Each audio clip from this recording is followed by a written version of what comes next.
सामने लेकर हाजिर हो चुका हूँ 12th क्लास एजी केमिस्ट्री और इसके अंदर हम चर्चा कर रहे हैं हरी खाद से संबंधित। प्यारे विद्यार्थियों, हरी खाद के निर्माण की दो विधियां मैं आपको बता चुका था और वो थी आपकी हरी खाद निर्माण की सीधु विधि और पत्तियों द्वारा हरी खाद का निर्माण करना। अब हम बात करेंगे यहाँ पर कि हरी खाद के लिए कौन कौन सी फसलें काम आती है, क्या क्या इस हरी खाद के गुण होते हैं, इन सभी के बारे में चर्चा अपन यहाँ पर विस्तार करने वाले हैं। तो आप लोग नोट्स बनाने के लिए रेडी हो जाइए, शुरू करते हैं आज का सेशन। तो टॉपिक है हरी खाद की मुख्य फसलें। हरी खाद की मुख्य फसलें। तो हरी खाद में कौन कौन सी मुख्य फसलें काम आती है, इनके बारे में हम चर्चा करें। तो देखो, दो मुख्य फसलें यहाँ पर काम आती है। एक तो होती है दलहनी फसलें और एक होती है अदलहनी फसलें। यानी कि दो फसलें काम आती है मुख्यतः, दलहनी फसलें और एक होती है अदलहनी फसलें। दलहनी फसलें। तो इस प्रकार से यहाँ पर दो प्रकार की फसलें होती है, दलहनी और अदलहनी फसलें। अब बात करें अपन यहाँ पर दलहनी फसलें कौन कौन सी है सर, तो उसमें नाम आप लोगों को याद रखना होगा। दलहनी के अंदर आती है सनई, ढैंचा, सनई, ढैंचा, उड़द, ग्वार, मूंग, लोबिया, उड़द, ग्वार,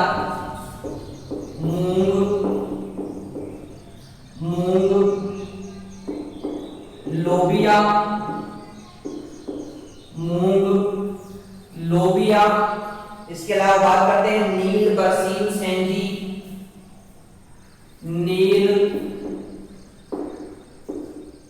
बरसीम,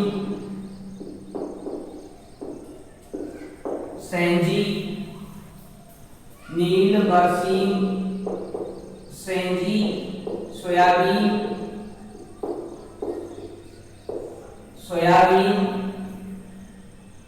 रिजका आदि। तो ये सब दलहनी फसलों के अंतर्गत आती है। और बात करें दलहनी के बारे में, उसमें आती है राई, जौ, जई, तोरिया, सरसों, मक्का, ज्वार, तोरिया, सरसों, मक्का, ज्वार, तोरिया, सरसों, मक्का, ज्वार, सूरजमुखी,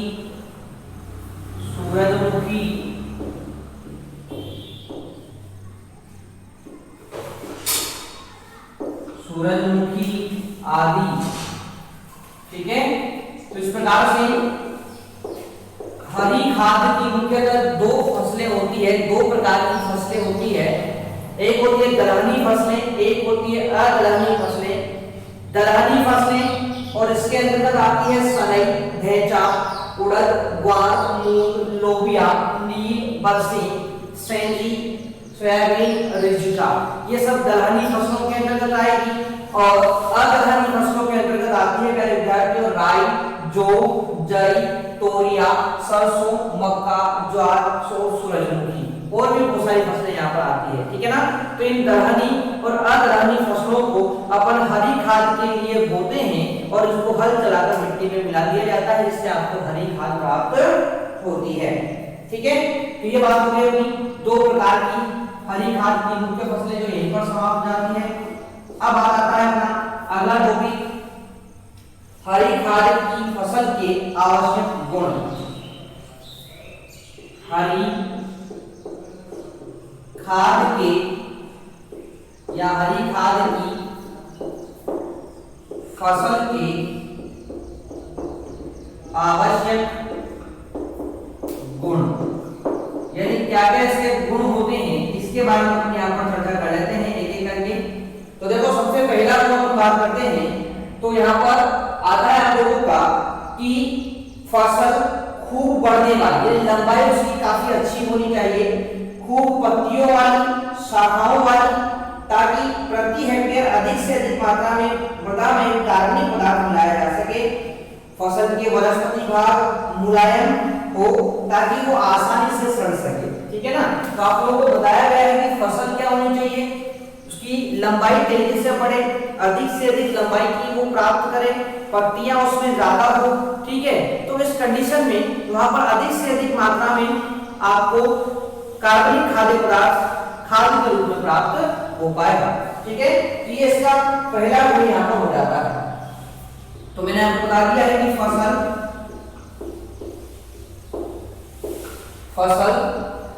खूब बढ़ने वाली, इसकी जगह पर अधिक शब्द काम ले लेते हैं, अधिक बढ़ने वाली तथा अधिक पत्तियों वाली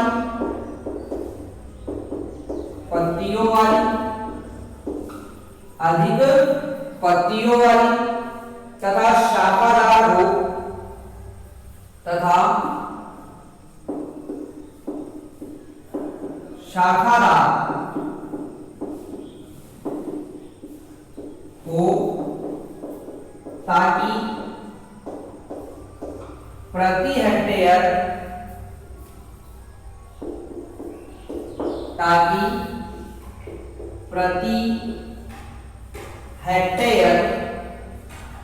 अधिक से अधिक मात्रा में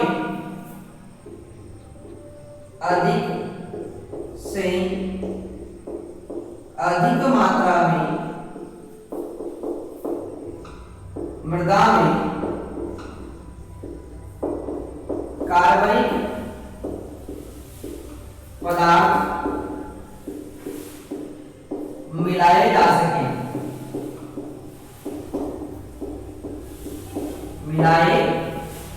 सके, ठीक है। साथ ही बात करें कि फसल के वनस्पति भाग मुलायम हो ताकि वे आसानी से सड़ सके। ठीक है। फसल की वनस्पति भाग अधिक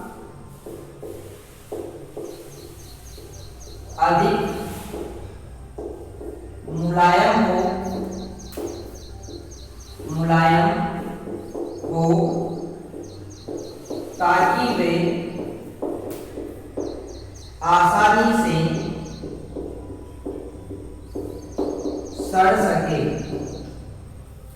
आसानी से सड़ सके। ठीक है। तो ये पहला गुण आप लोगों को मैंने बता दिया है। इसके बाद हम बात करते हैं तो देखो फसल जो होती है वो फलीदार होनी चाहिए, क्योंकि इन पौधों की जड़ों में ग्रंथियां होती है, इस कारण इनमें वायुमंडलीय नाइट्रोजन स्थिरीकरण करने वाले बैक्टीरिया पाए जाते हैं। ठीक है ना। तो फलीदार फसलें होनी चाहिए, क्योंकि फलीदार फसलें जो होती है उनमें नाइट्रोजन स्थिरीकरण करने वाले जीवाणु भी पाए जाते हैं, इसलिए वो आसानी से यहाँ पर नाइट्रोजन की उपलब्धता को भी बढ़ाएंगे। तो उनको फलीदार फसलें यहाँ पर काम में ले लेनी है। ठीक है। तो सेकंड मैंने आपको बता दिया है कि फसल फलीदार होनी चाहिए,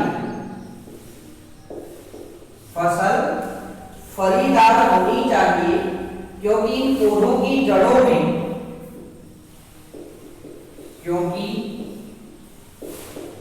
पौधों की जड़ों में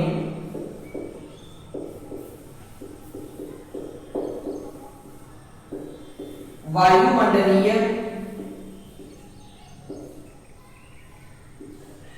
नाइट्रोजन को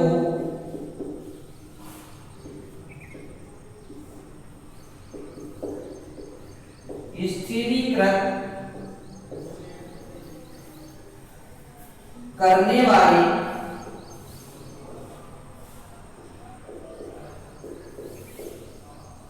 जीवाणु मूल ग्रंथियों में पाए जाते हैं, मूल ग्रंथियों में पाए जाते हैं। ठीक है। तो वायुमंडलीय नाइट्रोजन स्थिरीकरण करने वाले जो जीवाणु होते हैं वो यहाँ पर पाए जाते हैं। इसीलिए आपको क्या करना है, फसल ऐसी लेनी है जो फलीदार हो। ठीक है, तीसरी बात करते हैं अपन। तो देखो, जो फसल आपको काम में लोगे उसका बीज सस्ता हो और आसानी से उपलब्ध हो सके। ठीक है, ऐसी फसल आपको काम में लेना है कि इनका बीज सस्ता हो तथा आसानी से उपलब्ध हो सके। ठीक है, तो इस प्रकार की फसलें अपने यहाँ पर काम में लेते हैं। ठीक है, ध्यान से आप लोग देखेंगे क्या बताया मैंने आप लोगों को। हरी खाद की फसल के आवश्यक गुण के अंदर कि फसल अधिक बढ़ने वाली होना चाहिए, अधिक पत्तियों वाली होना चाहिए, शाखादार होनी चाहिए, ताकि प्रति हेक्टेयर अधिक से अधिक मात्रा में मृदा में कार्बनिक पदार्थ मिलाए जा सके और फसल के वनस्पति भाग मुलायम हो ताकि वो आसानी से सड़ सके। आगे बात करते हैं।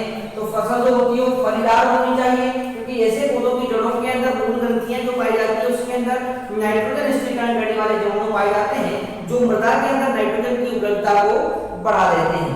आगे बात करते हैं। तो इनके बीज सस्ते होने चाहिए और आसानी से उपलब्ध होने वाले होने चाहिए। ठीक है, तो इस प्रकार से हम बात करें यहाँ पर हरी खाद जो होती है इसके कुछ प्रमुख गुण मैंने आपको बता दिए हैं, और भी इसके बहुत सारे गुण हैं जिनको अपन एक एक करके यहाँ पर पढ़ते हैं। ध्यान पूर्वक आप उसको नोट करते हैं साथ के साथ। तो इस प्रकार से हरी खाद के प्रमुख 3 गुण मैंने आप लोगों को बता दिए हैं।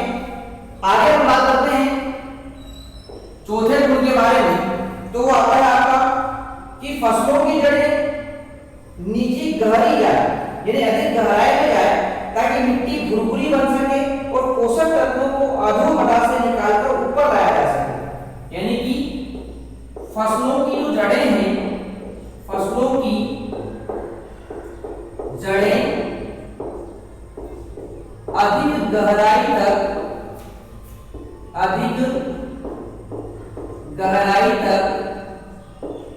जानी चाहिए, अधिक गहराई तक जानी चाहिए, ताकि पोषक तत्वों को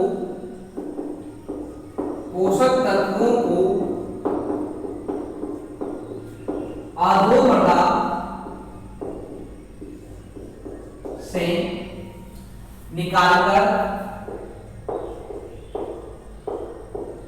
निकालकर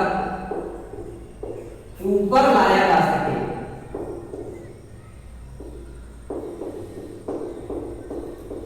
ऊपर लाया जा सके, साथ ही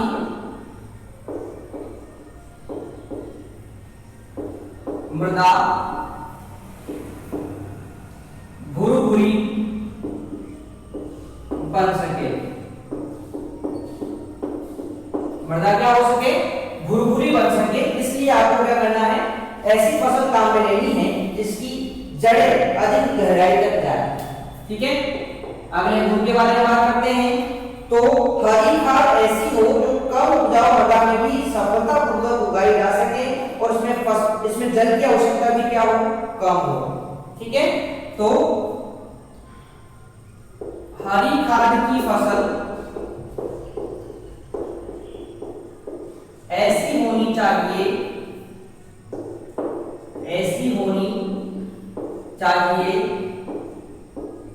जिसे कम उपजाऊ मृदा में भी उगाया जा सके तथा इसे जल की आवश्यकता भी कम हो। इसे जल की आवश्यकता भी कम हो। जल की आवश्यकता भी क्या हो, कम हो। आगे बात करते हैं तो फसल को कीट न लगे और उसमें रोगों के आक्रमण न होते हो, यानी विषम जलवायु को भी सहन कर सके। फसल को कीट ना लगे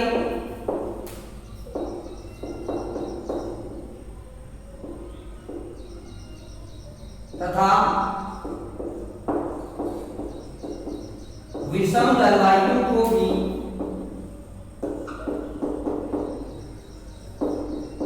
सहन कर सके, यानी कि बहुत ज्यादा कहीं पर सर्दी पड़ती हो, कहीं पर बहुत ज्यादा गर्मी पड़ती हो, इस प्रकार की विषम कंडीशन, विषम परिस्थितियां हो, उनमें भी आसानी से ये उग सके, साथ ही इनमें कीट रोग ना लगे, ऐसी अपन को फसल काम में लेनी है। आगे बात करते हैं, तो फसल चक्र में उसका उचित स्थान होना चाहिए, यानी फसल की तैयारी में अधिक समय न लगता हो और उसे अधिक प्रबंध या देखरेख की आवश्यकता न पड़े, यानी कि फसल चक्र में उसका उचित स्थान होना चाहिए,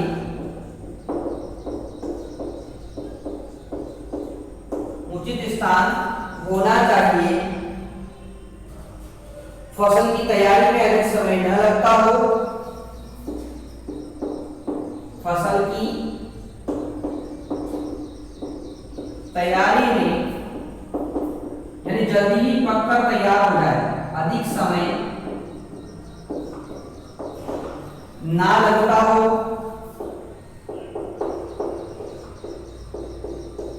अधिक समय ना लगता हो, साथ ही में बात करते हैं तो उससे अधिक प्रबंध एवं देखरेख की आवश्यकता न पड़ती हो, यानी कि फसल को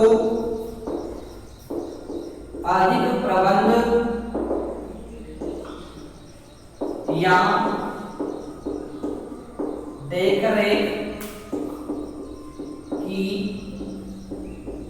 आवश्यकता ना हो। ठीक है, तो एक गुण याद रखना है। अगला गुण क्या होगा हरी खाद का, तो मिट्टी में उपयोगी अवशेष छोड़े, मिट्टी में उपयोगी अवशेष छोड़े। तो इस प्रकार की फसल आप लोगों को काम में लेनी हरी खाद के रूप में, जिसकी जड़ें अधिक गहराई तक जाए ताकि पोषक तत्वों को अधो यानी कि नीचे वाली मृदा से निकालकर ऊपर आसानी से लाया जा सके, साथ ही मृदा भुरभुरी भी बन सके। हरी खाद की ऐसी फसल होनी चाहिए जिसे कम उपजाऊ मृदा में भी आसानी से उगाया जा सके, साथ ही इसमें जल की आवश्यकता भी क्या हो, कम हो। फसल में कीट भी ना लगे और विषम जलवायु में भी आसानी से ये उत्पन्न हो सके। फसल चक्र में इसका उचित स्थान होना चाहिए, फसल की तैयारी में अधिक समय ना लगे, फसल को अधिक प्रबंध और देखरेख की आवश्यकता भी ना हो, ऐसे प्रकार में लेनी है, और मिट्टी में ये उपयोगी अवशेष छोड़े।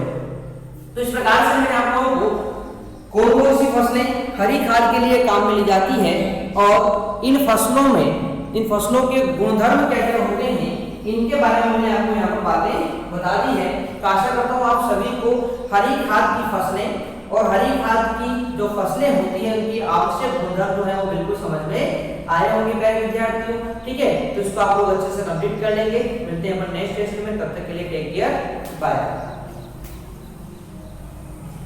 Download app in Play Store. Vinayak Education Group. Online course and classes. RBSE 12th, Chemistry, Physics, Biology, Hindi and English. RBSE 10th, Science, Maths, Social Science, Sanskrit, Hindi and English. Vinayak Education Group. This app is perfect for you. All RBSE classes. In this app. Every day. Online classes of video lectures and weekly test. Challenge. Thanks for watching and download.